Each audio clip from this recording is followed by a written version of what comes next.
Alright, welcome back to turn 21 of Brain, and let's see what's happening here. So, research some application, found a magic site, that's the Sages Guild, one of my favorite magic sites, so very happy to find it, and I'm glad I'm already building palisades there.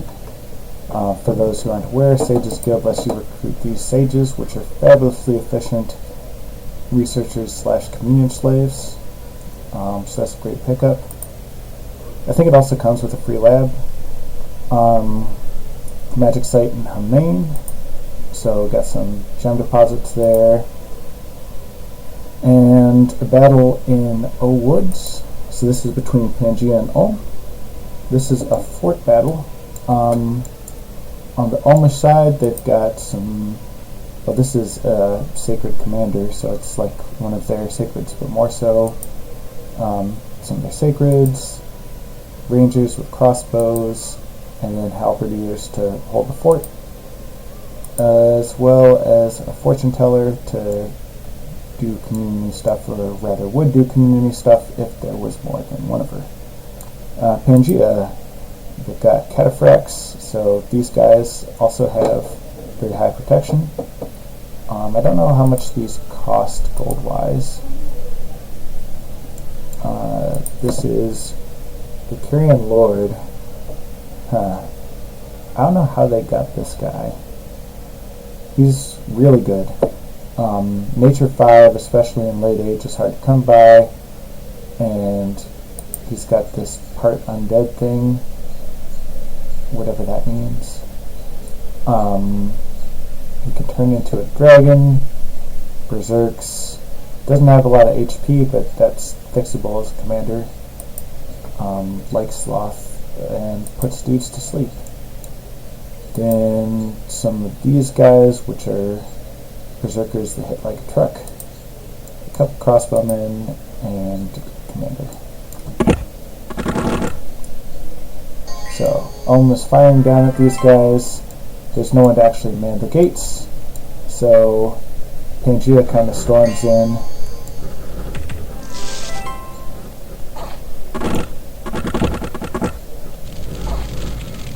There's some random spells being dropped, but they don't really do anything. Looks like someone cast Swarm. Must have been that Turbo Nature guy. Speed this up a little.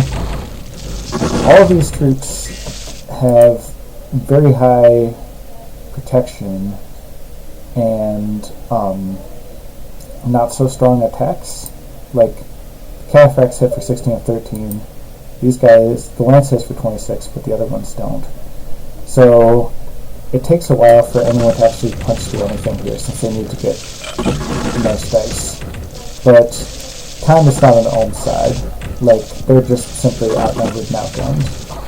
This guy goes around slapping the rangers, and eventually Ulm is just going to HP rout if they don't get utterly annihilated. And there you have it. So the result was a few losses for Pangea, but a wipeout for Ulm.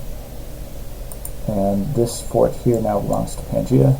Let me go look at their nation, just because I'm going to feel silly if that's a recruitable guy that they have. Oh! So, but this has different stats than that guy, because that guy was undead. Maybe there's a national spell that makes him. Dryads, not so scary as they were, but plenty of good stuff here. Whew, these are expensive. Cataphracts are not too expensive for what they are. 35 gold for heavy cavalry is solid. And then these guys are similar, but they have a crossbow, but Pan has elected not to make them. Okay. Messages. Another mine, some gems, damage on my mercenary. I'm not going to try to renew her contract.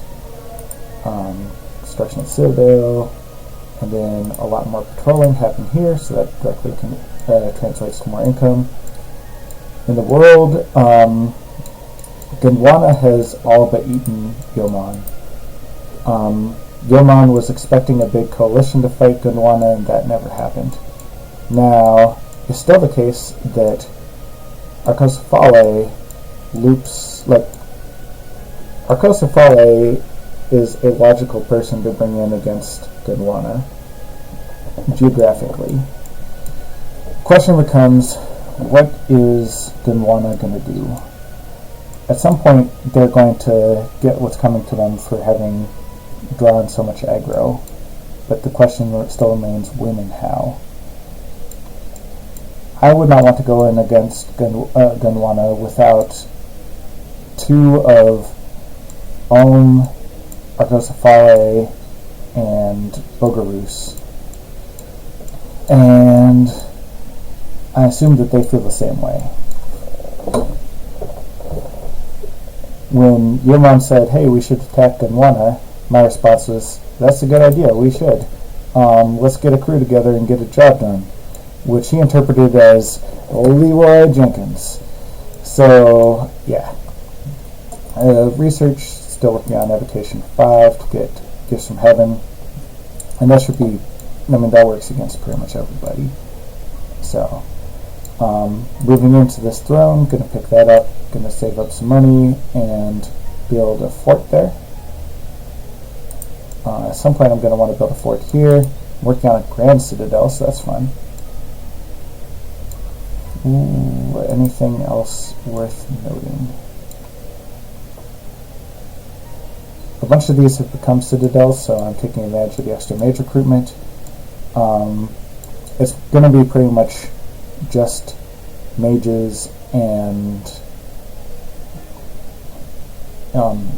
just mages and bowmen. And the bowmen will shoot high armored guys that come towards me, while the mages drop like Gifts from Heaven and meteors and stuff. That's going to be the battle plan. We'll see how well it works out.